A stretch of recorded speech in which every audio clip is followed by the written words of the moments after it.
আমন্ত্রণ জানাচ্ছি ভোটের অঙ্কে। সঙ্গে আছি আমি মাহবুব হাসান। আমরা বলি দাবার অঙ্ক বড় জটিল, চাল দিতে হয় ভেবে চিনতে, আর তার চেয়েও বড় জটিল ভোটের অঙ্ক।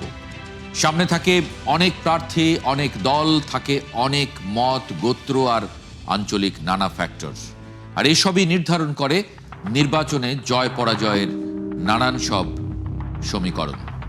আজ আমরা রাজশাহীর 6টি এবং মেহেরপুরের 2টি আসনে ভোটের হিসাব মিলিয়ে দেখতে চাই। রাজশাহী 1 আসনটি গোদাগাড়ি এবং তানোর নিয়ে গঠিত।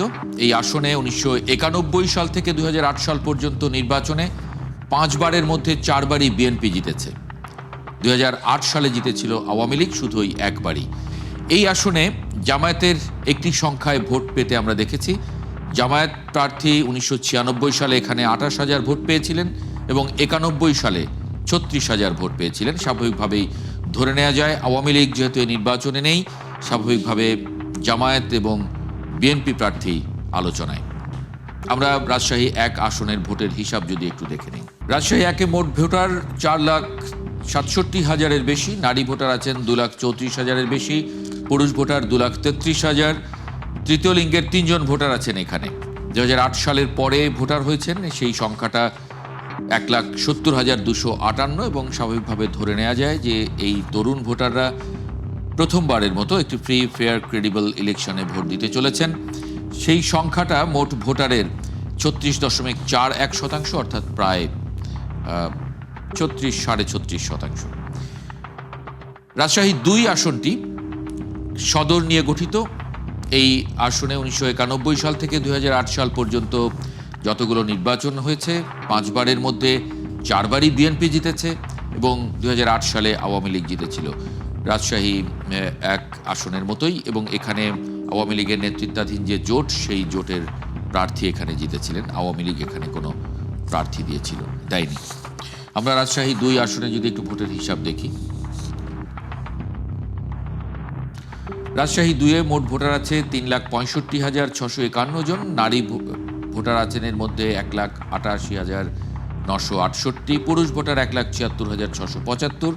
তৃতীয় লিঙ্গের এখানে 8 জন ভোটার আছেন এবং নতুন ভোটার এখানে 12,868। এখানে তরুণ ভোটার যারা 2008 সালের পরে ভোটার হয়েছেন, যারা এখন পর্যন্ত কোনো ফ্রি, ফেয়ার এবং ক্রেডিবল ইলেকশনে ভোট দিতে পারেননি, সেই সংখ্যাটা 1,06,892 এবং এই সংখ্যাটা মোট ভোটারের প্রায় 29% মতো। রাজশাহী 3 আসনটা একটু দেখব। পবা এবং মোহনপুর নিয়ে গঠিত এই আসনটি। এই আসনের মোট ভোটার 4,16,909, নারী ভোটার 2,09,824, পুরুষ ভোটার 2,07,080 জন। এখানে তৃতীয় লিঙ্গের 5 জন ভোটার আছেন। এছাড়া 2008 সালের পরে ভোটার হয়েছেন, সেই সংখ্যাটা 1,27,277 এবং সেই সংখ্যাটা মোট ভোটারের 30.48%। আমরা রাজশাহী 4, যেটি বাগমারা উপজেলা নিয়ে গঠিত, সেই আসনের মোট ভোটার যদি একটু দেখি। রাজশাহী 4-এর বাগমারায় ভোটার আছে 3,16,751 জন এবং এখানে নারী ভোটার 1,57,888, পুরুষ ভোটার 1,58,859। এখানে তৃতীয় লিঙ্গের 4 জন ভোটার আছেন এবং 2008 সালের পরে ভোটার হয়েছেন, সেই সংখ্যাটা 87,000-এর মতো, যেটা মোট ভোটারের 27.48%। রাজশাহী 5 আসনটা দেখব। পুঠিয়া এবং দুর্গাপুর নিয়ে এই আসনটি গঠিত। পুঠিয়া দুর্গাপুরের মোট ভোটার 3,49,180। এখানে নারী ভোটার আছেন 1,74,000, পুরুষ ভোটার 1,74,000। তৃতীয় লিঙ্গের 5 জন ভোটার আছেন এই আসনে। 2008 সালের পরে ভোটার হয়েছেন। তরুণ ভোটার সেই সংখ্যাটা 1,01,661, মোট ভোটারের সেটা 29%। রাজশাহী 6, রাজশাহী জেলার সবশেষ আসন, চারঘাট এবং বাঘা নিয়ে গঠিত। এই আসনে মোট ভোটার 3,47,887 জন। নারী ভোটার 1,74,109, পুরুষ ভোটার 1,73,768। তরুণ ভোটার আছেন এখানে 1,179 এবং তরুণ ভোটারের যে সংখ্যা সেটা মোট ভোটারের প্রায় 29%, 28.80। একটু যুক্ত করে নেব সহকর্মী রাশিদুল হক রুশো, তিনি রাজশাহী থেকে যুক্ত হচ্ছেন। এই মুহূর্তের মাঠের খবরটা একটু রুশোর কাছ থেকে জানতে চাই।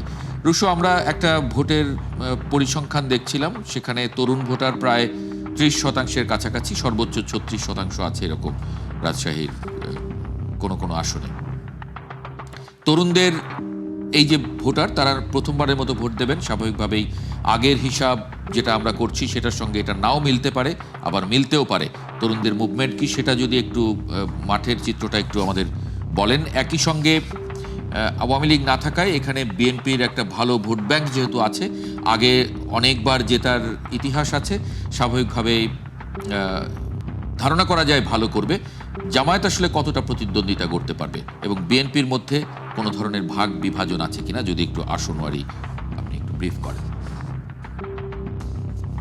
আসলে আপনি যেই রাজশাহীর 6টি আসনের আসলে মোটা দাগে ভোটার সংখ্যা বলছিলেন এবং যেই বিষয়টি আমার কাছে জানতে চাইলেন যে বিশেষ করে তরুণ ভোটার, আপনি কিন্তু প্রত্যেকটি আসনের তথ্য দেওয়ার সময় বলছিলেনও যে তরুণ ভোটাররা তারা তাদের যে ভোটাধিকার প্রথমবারের মতো হয়তো প্রয়োগ করবে। তাদের সাথে আমার কথা হয়েছে, আমি বেশ কিছু তরুণদের সাথে, এবং আপনি জানেন যে রাজশাহীকে শিক্ষা নগরী বলা হয়, এখানে অনেক শিক্ষা প্রতিষ্ঠান আছে, আমি শিক্ষার্থীদের সাথেও কথা বলেছি। তারা যেটি চান মূলত যে একটি এমন একটি বাংলাদেশ তারা দেখতে চান দুর্নীতিমুক্ত, এবং সেখানে যেহেতু তরুণ প্রজন্ম তারা চান বাক স্বাধীনতা এবং এই একটি সুস্থ, তাদের ভাষায় যেটি বলছেন যে একটি সুস্থ সুন্দর বাংলাদেশ তারা কিন্তু দেখতে চান, সেই হিসেবেই তারা প্রতিনিধি নির্বাচন করতে চান।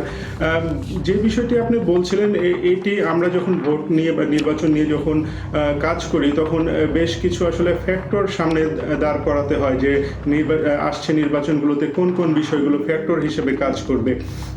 তো আপনি যে প্রসঙ্গটি টানলেন যে আওয়ামী লীগের যে ভোটার বা ভোট ব্যাংক বা এটি কিন্তু এবারে নির্বাচনে একটি বড় ফ্যাক্টর হতে যাচ্ছে, কারণ যেহেতু আওয়ামী লীগ মাঠে নেই এবং নির্বাচনেও নেই, সেই ক্ষেত্রে আসলে মোটা দাগে আমরা যেটি দেখছি যে 6টি আসনেই কিন্তু বিএনপি এবং জামাত ইসলামের যে প্রার্থীরা আছেন তারা কিন্তু প্রচণ্ড রকমের সরব, এবং এই দুই প্রার্থীর মধ্যেই আসলে যে মূল প্রতিদ্বন্দ্বিতা সেটি কিন্তু হতে যাচ্ছে।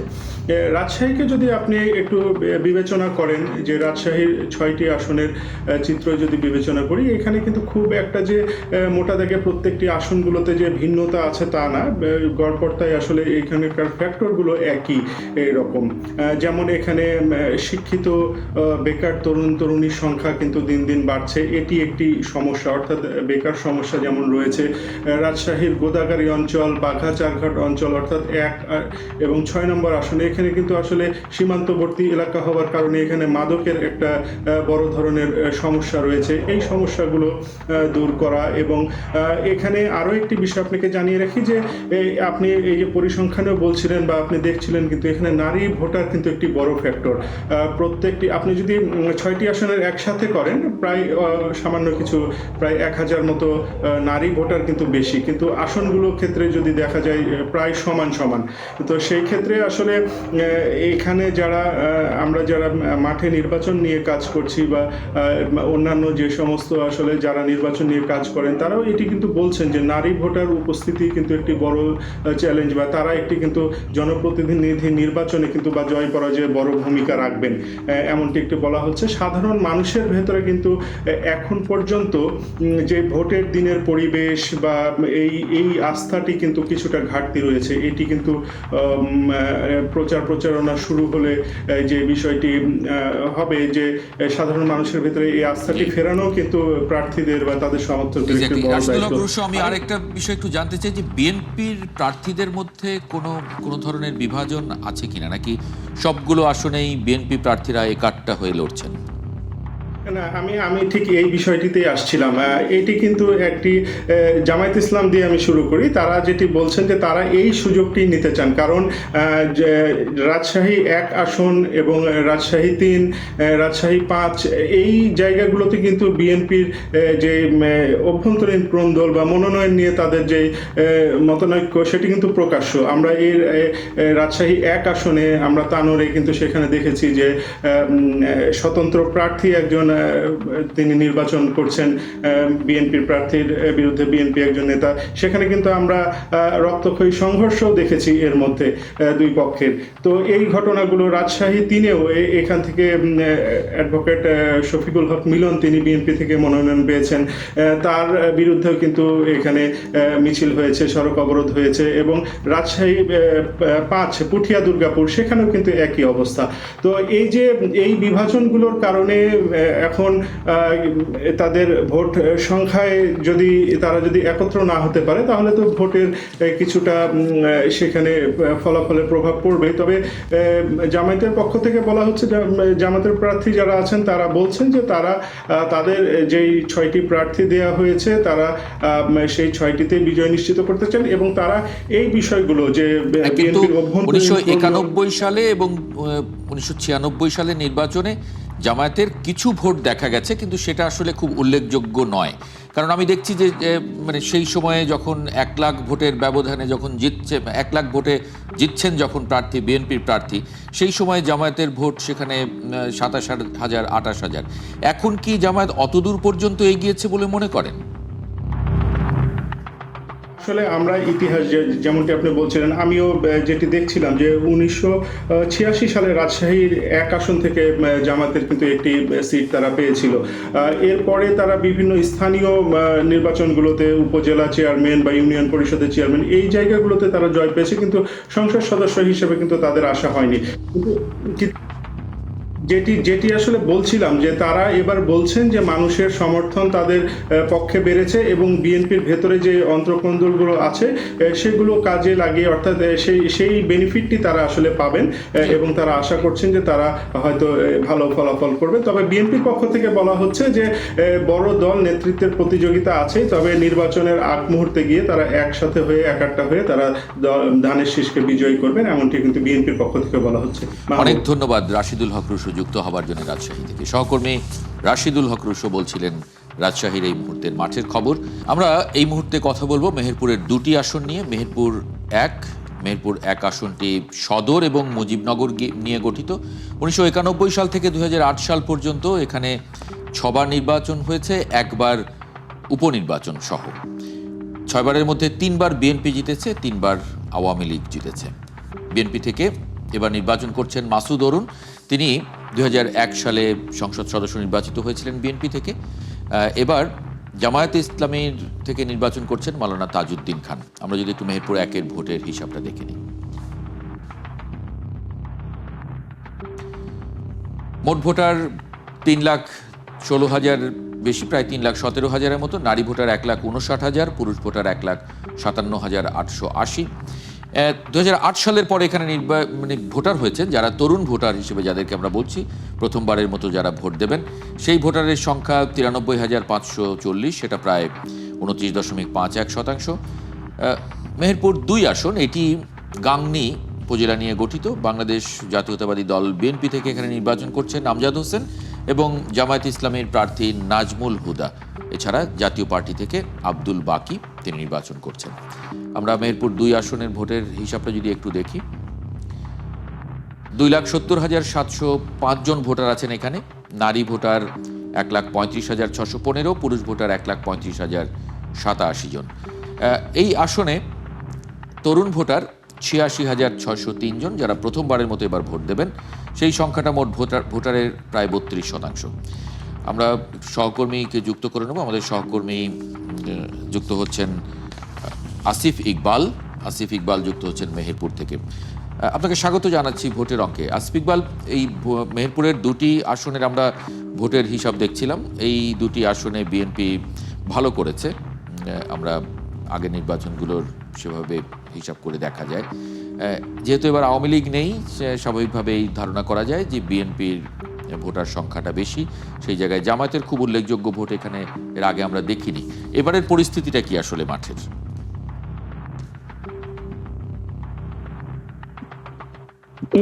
মেহেরপুর 1 আসন মুজিবনগর এবং সদর নিয়ে গঠিত। আপনি জানেন মেহেরপুর ইতিহাস ঐতিহ্য সমৃদ্ধ একটি জেলা। মেহেরপুর 117 কিলোমিটার সীমান্ত রয়েছে। এই সীমান্তবর্তী জেলার মূল যেটা হলো অর্থনৈতিক চালিকা শক্তি, সেটা হচ্ছে কৃষকরা কিন্তু এবার তাদের আবাদে উৎপাদন নিয়ে ব্যাপক ভোগান্তিতে ছিলেন। কারণ হচ্ছে তারা তাদের উপকরণ সময় মতো পাননি, বিশেষ করে সার নিতে যায় তারা সকাল থেকে দীর্ঘক্ষণ দাঁড়িয়ে থেকে কিন্তু সার না পাই ফিরে গেছে, তারা কিন্তু উৎপাদন করতে পারেননি। এই কৃষকরা কিন্তু আপনার হচ্ছে সবচেয়ে বড় ফ্যাক্টর কিন্তু এই ভোটের কৃষকরা। পাশাপাশি এইবার কিন্তু জামাত ইসলামের প্রার্থী অনেক আগে ভাগে কিন্তু তারা নমিনেশন পেয়েছেন, মানে দল থেকে এবার তাদেরকে প্রার্থিতা ঘোষণা করেছে। আর বিএনপির প্রার্থী আপনার সাবেক এমপি মাসুদ, এবং তিনি রাজনৈতিক পারিবারিকভাবে ঐতিহ্যভাবে তিনি কিন্তু সমৃদ্ধ এবং দীর্ঘ দিনের অভিজ্ঞতার কারণে কিন্তু শক্ত অবস্থানে রয়েছেন। কারণ তিনি বলছেন যে দীর্ঘ 17 বছর মানুষ ভোট দিতে পারেনি, এবার যদি ভোট দেয় তাকেই ভোট দেবে, কারণ তার অনেক অভিজ্ঞতা রয়েছে, পারিবারিকভাবে তিনি সমৃদ্ধ। আর জামাতের প্রার্থী বলছেন যে এইখানে মানুষ সৎ এবং যোগ্য প্রার্থীকে তারা বেছে নেবে, ইনসাফ যারা কায়েম করবে এবং মানুষের পাশে থাকবে। আর জামাতের একটা সুবিধা হচ্ছে যে তাদের সাংগঠনিক অবস্থানও কিন্তু এবার দেখা যাচ্ছে সারা মেহেরপুর জুড়েই কিন্তু সমৃদ্ধ। তাদের বিশেষ করে তাদের নারী কর্মীরা বিভিন্ন ভোট কেন্দ্রে যাচ্ছে, ভোটারদের বাড়িতে যাচ্ছেন এবং ভোট প্রার্থনা করছেন। সেক্ষেত্রে নারী ভোটার কিন্তু ফ্যাক্টর, আপনি দেখবেন যে পুরুষ ভোটার ছাড়া নারী ভোটার কিন্তু অনেক বেশি। এই নারী ভোটারদের যারা কনভিন্স মোটিভেশন করতে পারবে, যারা ভোট দেবে, তারাই কিন্তু এগিয়ে থাকবে। আর মেহেরপুর 2 আসনের কথা যদি বলি, আপনার 2 আসনে কিন্তু 3 জন প্রার্থী রয়েছে, জামাত, বিএনপি এবং হলো জাতীয় পার্টি। জাতীয় তেমন কোনো প্রচারণা লক্ষ্য করা যাচ্ছে না বা দেখাও যাচ্ছে না, কিন্তু বিএনপির সাবেক 2008 সালে আপনি জানেন আমজাদ হোসেন, খুলনা বিভাগের এমপি একজনই নির্বাচিত, সেটা হচ্ছে আমজাদ হোসেন। তিনি কিন্তু এবারও কিন্তু নমিনেশন পাইছেন, যার কারণে তিনি কিন্তু শক্ত অবস্থানে রয়েছেন। কিন্তু তাদের যে রাজনৈতিক বিভাজন রয়েছে, এই বিভাজনটাকে তারা কাটিয়ে যদি একসঙ্গে ভোটের মাঠে নামতে পারেন, তাহলে কিন্তু বিএনপি সেখানে কিন্তু এগিয়ে আনে। কিন্তু জামাতের প্রার্থী তারাও বলছেন। অনেক ধন্যবাদ আসিফ ইকবাল যুক্ত হবার জন্য মেহেরপুর থেকে। সহকর্মী আসিফ ইকবাল যে বলছিলেন মেহেরপুরের এই মুহূর্তের ভোটের চালচিত্র, আমরা আমাদের মতো অঙ্ক মিলিয়েছি, আপনার ভোটের অঙ্ক কিন্তু আপনাকেই মেলাতে হবে। কোন হিসেবে তা মেলাবেন সেটা আপনিই ভালো জানেন। দেখা হবে আগামীকাল রাত 10টায় নোয়াখালী এবং কিশোরগঞ্জের ভোটের অঙ্ক নিয়ে। সংবাদ ও অনুষ্ঠান দেখতে চোখ রাখুন ৭১-এর ফেসবুক পেজে এবং সাবস্ক্রাইব করুন ৭১-এর ইউটিউব চ্যানেল। ৭১-এর সঙ্গে থাকুন।